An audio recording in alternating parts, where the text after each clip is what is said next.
अकेलापन पूरे विश्व को निगलता ही जा रहा है। यह एक महामारी की तरह फैलता ही जा रहा है और इसके कई नकारात्मक पक्ष भी अब सामने उभर कर आने लगे हैं। अकेलापन के कारण कई लोग सुसाइड कर रहे हैं तथा इससे कई प्रकार की बीमारियां जैसे डायबिटीज़, हाई ब्लड प्रेशर तथा ओबेसिटी जैसे अनेक बीमारियां, हार्ट अटैक, ऐसे अनेक बीमारियां सामने आ ही रहे हैं। अभी अगर रिसेंटली इसी सप्ताह की बात की जाए तो दिल्ली आईआईटी में एक स्टूडेंट ने सुसाइड कर लिया और उसका प्रमुख कारण में एक अकेलापन भी था। तथा कोटा में हम लोग देख रहे हैं कि रिसेंटली जो सुसाइडल अटेम्प्ट्स हैं पेरेंट्स के, स्टूडेंट्स के, वे 100% के आसपास राइज कर गए हैं। उसका प्रमुख कारण जो है अकेलापन ही है। लेकिन ये समस्या मूलतः पश्चिमी देशों में बहुत ही गंभीरता से बढ़ती ही जा रही है और इसी पर जो है पश्चिमी देश के एक यूरोपियन सर्जन जिनका नाम डॉक्टर विवेक एच मूर्ति था, उन्होंने 82 पेजों का लॉनलीनेस पर एक रिपोर्ट सबमिट किया है और उस पर जो है अमेरिका की गवर्नमेंट अभी निर्णय ले रही है। अकेलेपन के महामारी को इसी बात से समझा जा सकता है और इसी बात से यह अंदाज़ा लगाया जा सकता है कि कई ऐसे पश्चिमी देश जो है अकेलापन मंत्रालय जो है बनाया जा रहा है, जो जिसका मकसद ही है कि लोग अकेला ना रहें। और इसी कारण अगर एग्जाम्पल के तौर पर देखें, ऐसा पहला पहल ब्रिटेन में शुरू किया गया था जहां पर लॉनलीनेस मिनिस्ट्री बनाया गया और इसी तरह के मंत्रालय की मांग अब अमेरिका में भी की जा रही है। इसका मुख्य कारण यही है कि लोगों को अकेलापन से बचाया जा सके। और जनरली होता क्या है कि कई बच्चे जब अकेलेपन का शिकार होते हैं तो ऐसे में वे लोग ड्रग्स के आदी हो जाते हैं और उसके बाद वे लगातार कमज़ोर होते जाते हैं और मानसिक रूप से बीमार लंबे समय तक रहने के बाद वे खुद को सुसाइड कर लेते हैं। अब बात जब हो ही रही है सुसाइड की और लॉनलीनेस की, तो इसके कारण क्या थे? आखिरकार इतनी ये इस हद तक क्यों बढ़ गई कि यह अब एक पैंडेमिक, एक महामारी के रूप में उभर कर सामने आ गई है? तो सबसे पहले हुआ क्या कि जब पश्चिमी देश विकसित होने लगे तो उसमें धर्म का जो बंधन था वह धीरे धीरे कमज़ोर होने लगा। लोग चर्च जाना बंद कर दिए, वे आस्तिक से नास्तिक की तरफ मुड़ गए। और आप अगर ह्यूमन हिस्ट्री देखते हैं तो उसमें मूलतः इंसानों को जोड़ने का काम धर्म ने किया था। धर्म ने जितने लोगों को जोड़ा है उतना किसी अन्य चीज़ ने नहीं जोड़ा था। और जब धर्म का बंधन वहाँ कमज़ोर हुआ तो चर्च में लोग भी जाना कम कर दिए और इससे लोगों में इंटरेक्शन काफ़ी कम हो गया। इसके कारण जो है वहाँ पर लोग एक दूसरे से अलग हो गए। दूसरा कारण था कि विवाह संस्था, वहाँ पर विवाह संस्था उतना मजबूत नहीं रहा और इसी कारण धीरे धीरे वह विवाह टूटता गया, लोगों में दरार आने लगी। तो बच्चे जब ये पेरेंट्स एक से अधिक शादियाँ करते हैं तो बच्चों पर इसका लगभग नकारात्मक प्रभाव पड़ता ही है। तीसरा, कैपिटलिस्ट जो थ्योरी दिया गया है कि सारा पश्चिमी देश बाज़ारवादी है, सब हर एक चीज़ बाज़ार से संचालित हो रहा है और सभी लोग जो हैं पहले जंगल में रह रहे थे और एक ही कमरे में, एक ही छत के नीचे सभी रहते थे। धीरे धीरे वह आकांक्षा बढ़ती गई और लोग बाज़ार में पैसा कमाने चले गए। उसके बाद एक बड़े बंगला बनाया और उसमें कई कमरे बनाए गए। लोग अब अलग अलग कमरे में सोने लगे और अब इस कदर इनकम जनरेट कर लिया उन्होंने कि आपस में एक दूसरे से कभी इनकाउंटर भी हो जाए वह भी बहुत मुश्किल होता है। एक मेज़ पर कभी खाना भी खा ले वह भी बहुत ही मुश्किल होता है। धन संपदा की जो खोज थी, जो कमाने की इच्छा थी, वह इसीलिए किया गया था कि सुख सुविधाओं से लेस हो सके। लेकिन उसकी तड़प और आकांक्षा इतनी बढ़ गई है कि लोग अब एक दूसरे से बात करने तक का वक्त नहीं है। आज कई लोग ऐसे हैं जो बहुत ही धन कमा ले रहे हैं लेकिन वे अपने फैमिली के साथ डिनर तक नहीं कर रहे हैं और ऐसे में रिश्ते लगातार कमज़ोर होते जाते हैं।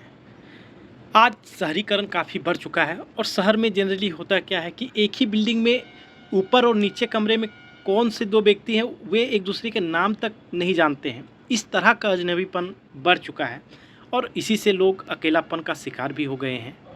इस रिसर्च पेपर के अनुसार जो है अगर कोई व्यक्ति एक दिन में 15 सिगरेट तथा 6 ड्रिंक करता है वह व्यक्ति ज़्यादा स्वस्थ है उसकी तुलना में जो व्यक्ति अकेलापन से ग्रसित है। और अकेलापन से ग्रसित व्यक्ति की आयु भी कम हो जाती है। तथा इसका जो प्रभाव है मुख्यतः अंग लोगों पर ज़्यादा पड़ रहा है। इस रिसर्च पेपर में उन पर कुछ आंकड़े भी दिए गए हैं। और आज समाज जो है अति आधुनिक हो चुका है और अति वैज्ञानिकता के कारण लोगों में इमोशंस जो भावनाएं होती हैं वह धीरे धीरे मरने लगी है। आज साहित्य का वह प्रभाव नहीं रहा समाज में जितना आज विज्ञान का है। और यही कारण है कि जब लोगों में इमोशंस मरते हैं तो व्यक्ति लोगों से कनेक्शन भी खो बैठता है। आज विवाह जो है इमोशंस और भावनाओं पर ना होके एक सेटिंग होती है। वह सेटिंग ओहदा और जाति तथा अन्य सारी चीज़ें देखी जाती है, लेकिन उसमें अब भावनाओं का बहुत अधिक महत्व नहीं रह गया है। और यही कारण है कि लोग एक दूसरे से लगातार कटते जा रहे हैं और उसका नकारात्मक प्रभाव अब सामने आने लगा है। अब ऐसा है नहीं कि इस डिजीज़ को पहचाना नहीं गया है और इस पर कुछ उपाय नहीं किए गए हैं।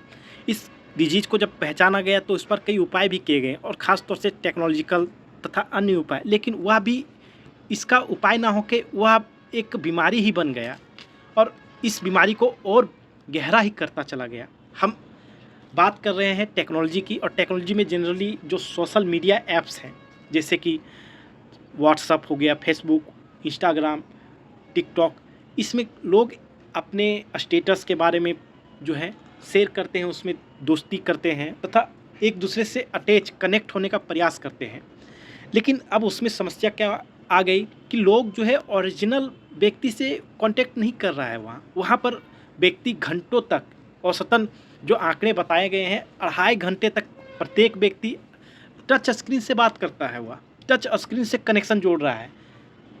और इससे हुआ क्या है कि जो वास्तविक भावना है उसकी वह लगातार धूमिल होते जा रही है और कमज़ोर होती जा रही है। और सोशल मीडिया में एक नया भ्रम भी पैदा किया है, जिसमें होता क्या है कि जनरली कोई भी अपना स्टेटस अपडेट करता है तो उसमें हंसते हुए अपने फ़ोटो पोस्ट करता है, पोस्ट देता है, और जब कोई व्यक्ति उसको देखता है तो उसे लगता है कि पूरा दुनिया ही खुश है सिवाय मेरे, मैं ही इस दुनिया में बस एक मनहूस पैदा हुआ हूँ। और यही भावना उसे अकेलापन की ओर धकेल दे रहा है। ऐसा लगभग सभी के साथ हो रहा है।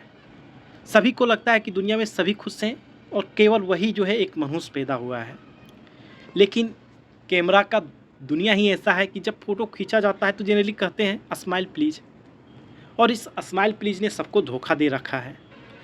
नेक्स्ट अगर बात करें हम लोग, तो कई लोग जो है जानवर घर में पालते हैं, जनरली कुत्ता या बिल्ली जो है पेट के रूप में घर में पालते हैं ताकि अकेलापन से बचा जा सके। लेकिन कई तरह के इस रिपोर्ट में साइंटिफिक एविडेंस दिए गए हैं कि वह भी कारगर साबित नहीं हुआ है, क्योंकि इंसानों से जो कनेक्शन है वह पेट से जुड़ तो सकता है उस तरह के कनेक्शंस, लेकिन रियली में वह इंसान के इमोशंस के तरह और इक्विवेलेंट नहीं हो सकता है।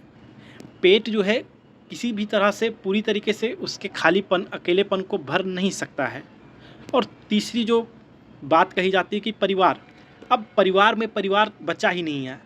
यहाँ तक कि भारत की बात की जाए तो अब जॉइंट फैमिली से सारे लगभग न्यूक्लियर फैमिली की ओर बढ़ चुके हैं। अब एक परिवार में मुश्किल से 3 से 4 या 5 सदस्य होते हैं, और वह भी लगातार अब कम होता जा रहा है। और परिवार के मेंबर्स में अब काफ़ी दूरियां बढ़ चुकी हैं। किसी का बच्चा है तो वह एजुकेशन के लिए शहर की ओर या कहीं घर से दूर रह रहा है, अकेला रह रहा है, और फैमिली से लंबे समय तक वह डिअटैच रह जाता है। इससे उसकी भावनाएं लगातार कमज़ोर होते चली जाती हैं। आज एक नया प्रचलन भी चल चुका है, वह है नेट का युग। और इसमें जनरली कई तरह के शोज जैसे नेटफ्लिक्स, यूट्यूब में वीडियो जाते हैं और उसको इंटरटेनमेंट का जरिया मानते हैं और खुद का मनोरंजन करना चाहते हैं तथा खुद के अकेलेपन को ख़त्म करना चाहते हैं। लेकिन वह भी एक कारगर साबित नहीं हुआ है, क्योंकि जितने भी सीरीज बनते हैं वह एक फिक्सन होता है, उसमें आप प्रत्यक्ष रूप से खुद को नहीं जोड़ सकते हैं। वह आप कुछ समय के लिए इमोशंस उसमें आपको जगा दिया जाएगा, लेकिन वर्षों बाद आपको यह एहसास होगा कि आप जो है सच्चाई से काफ़ी दूर आ चुके हैं। क्योंकि जनरली जो पहला की जितने भी कंटेंट इन सबों में दिखाया जाता है वह सच्चाई से काफ़ी दूर होती है। और कुल मिला के यही तो होता है कि सच में आप इंसानों से इंटरेक्ट कर रहे हैं, जबकि आप उस वीडियो से इंटरेक्ट कर रहे होते हैं, उसमें तो कोई जान है नहीं।